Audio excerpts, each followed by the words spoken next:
The hypersensitivity of the skin has stayed pretty painful and prevalent, but every week, week by week, sometimes even day by day, there's, my motion and bending of the elbow, everything is getting more, it's getting stronger, with all that. Today we're going to be doing a electrical test on Andrew's arm and shoulder called an electromyogram. This is a combination of nerve conduction testing along with needle EMG to try to determine to what level the nerve injury is through the shoulder, and more importantly to tell us how the recovery is going so that we can focus certain therapies on the recovery of that nerve. There's a waveform here, and what I'm doing is stimulating the nerve, and I'm going a little bit up on ambit. You're going to start to feel it. Let me know if it gets painful for you. Doing okay? Mm-hmm.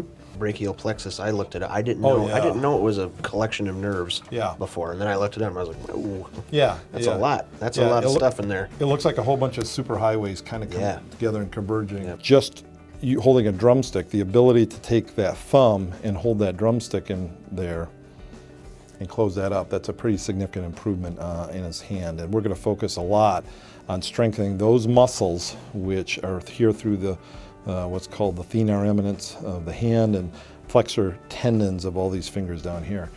Spread your fingers apart for me, wide. Don't let me push in.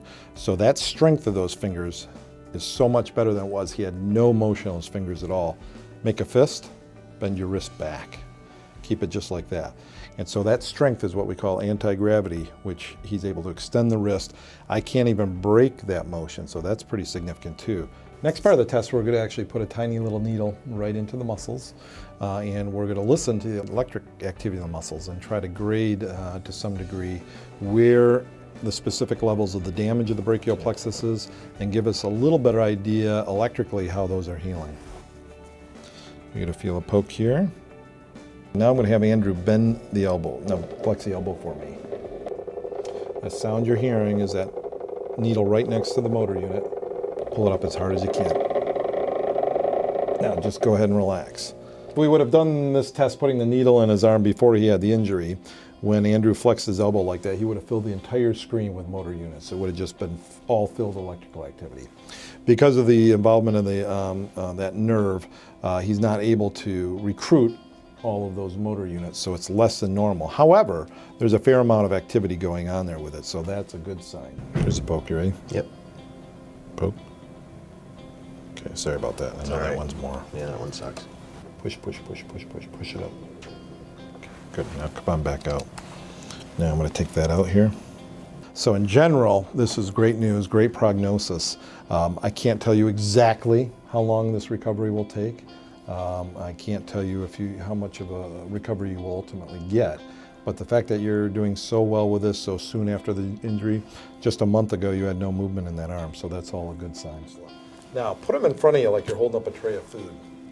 I just saw that blister there, by the way. I recognize those guys. That's a drum and blister. I know, I haven't done a 4-hour gig in a long time. I was just going to say, I don't miss that. No one knows what those things are. Dr. Bloom said that for the most part it was what he was expecting, and he said that there was a good amount of signals coming back on his little machine there. He as long as he says that that's looking good to him so far, then that's reassuring for me and restores that good faith I've been having in docs here and the nurses and everyone. Everyone in the band's doing much better. They're kind of doing what I'm doing, but in their hometowns, and in everyone's from a different state pretty much. So everyone's doing their rehab and getting things done that way. It's been good to be back with my family, and that's the best way to recover, is being around my family, and they're a huge help. They've been taking good care of me, and the fans have still been supporting, and just nonstop love from everyone. So that's what keeps me going. That's my fuel right there.